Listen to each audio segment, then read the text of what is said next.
بسم اللہ الرحمن الرحیم۔ انسان سے بندہ بننے کا نسخہ۔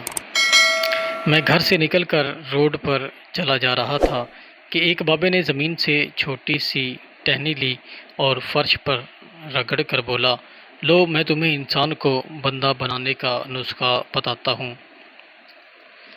اپنی خواہشوں کو کبھی اپنے قدموں سے آگے نہ نکلنے دو۔ جو مل گیا اس پر شکر کرو، جو چھن گیا اس پر افسوس نہ کرو۔ جو مانگ لے اس کو دے دو، جو بھول جائے اسے بھول جاؤ۔ دنیا میں بے سامان آئے تھے، بے سامان واپس جاؤ گے۔ سامان جمع نہ کرو، ہجوم سے پرہیز کرو۔ تنہائی کو ساتھی بناؤ۔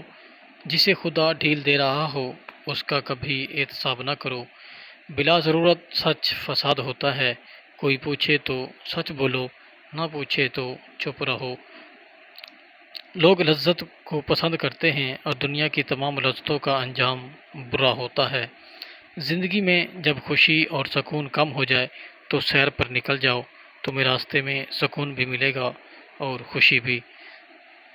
دینے میں خوشی ہے، وصول کرنے میں غم۔ دولت کو روکو گے تو خود بھی رک جاؤ گے۔ چوروں میں رہو گے تو چور ہو جاؤ گے۔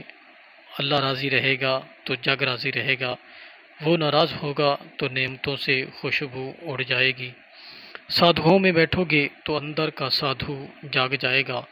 تم جب عزیزوں، رشتہ داروں، اولاد اور دوستوں سے چڑنے لوگو تو جان لو اللہ تم سے ناراض ہے، اور تم جب اپنے دل میں دشمنوں کے لیے رحم محسوس کرنے لگو تو سمجھ لو تمہارا خالق تم سے راضی ہے۔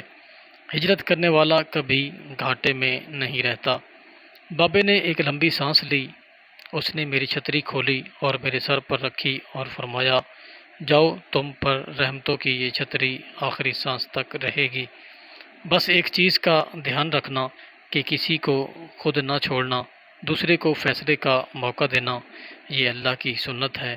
اللہ کبھی اپنی مخلوق کو تنہا نہیں چھوڑتا، مخلوق اللہ کو چھوڑتی ہے۔ اور دھیان رکھنا، جو جا رہا ہو اسے جانے دینا، مگر جو واپس آ رہا ہو اس پر کبھی اپنا دروازہ بند نہ کرنا، یہ بھی اللہ کی عادت ہے۔ اللہ واپسی آنے والوں کے لیے ہمیشہ اپنا دروازہ کھلا رکھتا ہے۔ تم یہ کرتے رہنا، تمہارے دروازے پر میلہ لگا رہے گا۔ میں واپس آ گیا اور مجھے انسان سے بندہ بننے کا نسخہ مل گیا تھا۔ اللہ پاک ہم سب کو باعمل مسلمان بنائے، آمین ثم آمین۔